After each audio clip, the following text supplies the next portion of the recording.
ರಾಜ್ಯದ ಮುಖ್ಯಮಂತ್ರಿ ಸಿದ್ದರಾಮಯ್ಯ ನೇತೃತ್ವದ ಕಾಂಗ್ರೆಸ್ ಸರ್ಕಾರದ ವಿರುದ್ಧ ಜನಾಕ್ರೋಶ ಯಾತ್ರೆಯು ಮಂಗಳೂರಿನಲ್ಲಿ ಏಪ್ರಿಲ್ 9ರಂದು ಮಧ್ಯಾಹ್ನ 3 ಗಂಟೆಗೆ ನಡೆಯಲಿದೆ ಎಂದು ವಿಧಾನ ಪರಿಷತ್ ಶಾಸಕ ಪ್ರತಾಪ್ ಸಿಂಹ ನಾಯಕ್ ತಿಳಿಸಿದರು. ಅವರು ಬೆಳ್ತಂಗಡಿಯ ನಿರೀಕ್ಷಣಾ ಮಂದಿರದಲ್ಲಿ ಕರೆದ ಸುದ್ದಿಗೋಷ್ಠಿಯಲ್ಲಿ ಮಾಹಿತಿಯನ್ನು ನೀಡಿದರು.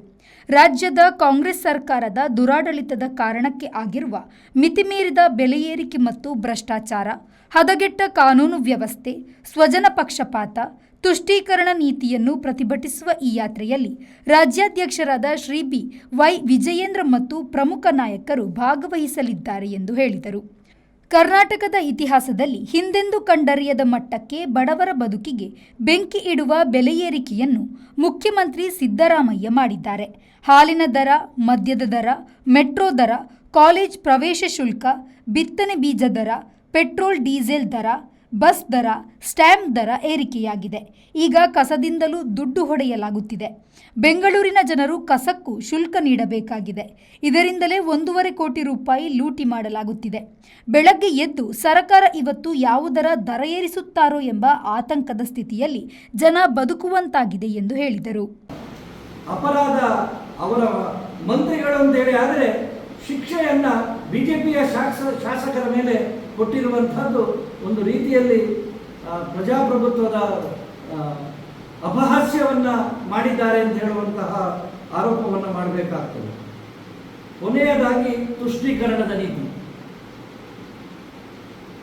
ಮತೀಯ ಆಧಾರದಲ್ಲಿ ಯಾವುದೇ ಕಾರಣಕ್ಕೂ ಮೀಸಲಾತಿ ನೀಡಬಾರದು ಅಂತ ಹೇಳುವಂಥದ್ದು ಡಾಕ್ಟರ್ ಅಂಬೇಡ್ಕರ್ ಆದಿಯಾಗಿ ಸಂವಿಧಾನದ ಆಶಯ ಮತ್ತು ಸಂವಿಧಾನದ ನೀತಿ ಕೂಡ ಇದ್ದರೂ ಕೂಡ ತುಷ್ಟೀಕರಣಕ್ಕೋಸ್ಕರ ಯಾವ ಮಟ್ಟಕ್ಕೆ ಇವರು ಇಳಿಯುವುದಕ್ಕೆ ತಯಾರಿದ್ದಾರೆ ಅಂತ ಹೇಳುವಂಥದ್ದು, ಗುತ್ತಿಗೆಯಲ್ಲಿ 4% ಕಾಮಗಾರಿಗಳಲ್ಲಿ ಒಂದು ಸಮುದಾಯದವರಿಗೆ, ಮುಸ್ಲಿಂ ಸಮುದಾಯದವರಿಗೆ ಮೀಸಲಾತಿ ನೀಡಿರುವಂಥದ್ದು ಇದು ತುಷ್ಟೀಕರಣದ ಪರಾಕಾಷ್ಠೆ ಅಂತೇಳಿ ಹೇಳ್ತಾ ಈ ಎಲ್ಲ ಸಂಗತಿಗಳನ್ನು ಹಿಡ್ಕೊಂಡು ಜನರ ಮನಸ್ಸಿನಲ್ಲಿರುವಂತಹ ಆಕ್ರೋಶವನ್ನು ಸರ್ಕಾರಕ್ಕೆ ತಿಳಿಸುವ ದೃಷ್ಟಿಯಲ್ಲಿ ನಮಗೆ ಬಹುಮತ ಇದೆ, ಅಜೀರ್ಣ ಆಗುವಷ್ಟು ಬಹುಮತ ಇದೆ, ನಾವು ಏನು ಮಾಡಿದರೂ ನಡೀತದೆ ಅಂತ ಹೇಳುವಂತಹ ರೀತಿಯ ಕಾಂಗ್ರೆಸ್ಸಿನ ಬಂಟ ಧೋರಣೆ ಏನಿದೆ,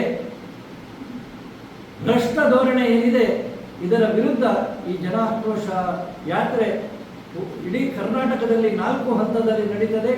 ಮೊದಲ ಹಂತವಾಗಿ ಮಂಗಳೂರಿಗೆ ನಾಡ್ದು 9 ತಾರೀಕು 3 ಗಂಟೆಗೆ ಈ ಯಾತ್ರೆ ಬರಲಿಕ್ಕಿದೆ.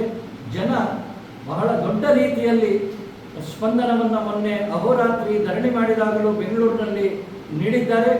ನಾಡಿದ್ದು ಕೂಡ ಬೆಳ್ತಂಗಡಿ ವಿಧಾನಸಭಾ ಕ್ಷೇತ್ರದಿಂದಲೇ 2,000ಕ್ಕೂ ಹೆಚ್ಚು ಜನ ಈ ಯಾತ್ರೆಯಲ್ಲಿ ಭಾಗವಹಿಸಲಿಕ್ಕಿದ್ದಾರೆ, ತಮ್ಮ ಆಕ್ರೋಶವನ್ನು ವ್ಯಕ್ತಪಡಿಸಲಿಕ್ಕಿದ್ದಾರೆ, ಸರ್ಕಾರದ ವಿರುದ್ಧ ತಮ್ಮ ಭಾವನೆಯನ್ನು ವ್ಯಕ್ತಪಡಿಸಲಿಕ್ಕಿದ್ದಾರೆ. ಸುದ್ದಿಗೋಷ್ಠಿಯಲ್ಲಿ ನಗರ ಬಿಜೆಪಿ ಅಧ್ಯಕ್ಷ ರಾಜೇಶ್ ಪ್ರಭು, ಕಾರ್ಯದರ್ಶಿ ಶರತ್, ಬೆಳ್ತಂಗಡಿ ಮಂಡಲ ಅಧ್ಯಕ್ಷ ಶ್ರೀನಿವಾಸ್ ರಾವ್ ಉಪಸ್ಥಿತರಿದ್ದರು.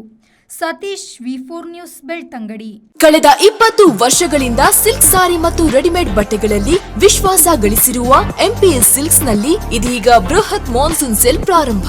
ಗ್ರಾಹಕರ ಅಭಿರುಚಿಗೆ ತಕ್ಕಂತೆ ಉಡುಪುಗಳ ಮೇಲೆ ವಿಶೇಷ ರಿಯಾಯಿತಿ ಹಾಗೂ ಒಂದು ಕೊಂಡರೆ ಒಂದು ಉಚಿತ. ನಮ್ಮಲ್ಲಿ ಎಲ್ಲಾ ರೀತಿಯ ಮಹಿಳೆಯರ, ಪುರುಷರ ಮತ್ತು ಮಕ್ಕಳ ವಿವಿಧ ವಿನ್ಯಾಸದ ಉಡುಪುಗಳು ಲಭ್ಯವಿದೆ. ಸೂರತ್ ಸೀರೆ, ಫ್ಯಾನ್ಸಿ ಮತ್ತು ಕಾಟನ್ ಸೀರೆ, ಕಾಟನ್ ಸಿಲ್ಕ್ ಸೀರೆ, ಕಾಂಜೀವರಂ ಸಿಲ್ಕ್, ರೇಷ್ಮೆ ಸೀರೆ, ಸಾಫ್ಟ್ ಸಿಲ್ಕ್ ಸೀರೆ, cotton chudi, branded leggings, long top, cotton kurti, casual shirt, branded shirt, jeans pant, branded pant ಲಭ್ಯವಿದ್ದು ಆದಿತ್ಯವಾರವೂ ನಮ್ಮ ಮಳಿಗೆ ತೆರೆದಿರುತ್ತದೆ. ಮಾನ್ಸೂನ್ ಸೇಲ್ನ ವಿಶೇಷ ಆಫರ್ ನಿಮಗಾಗಿ.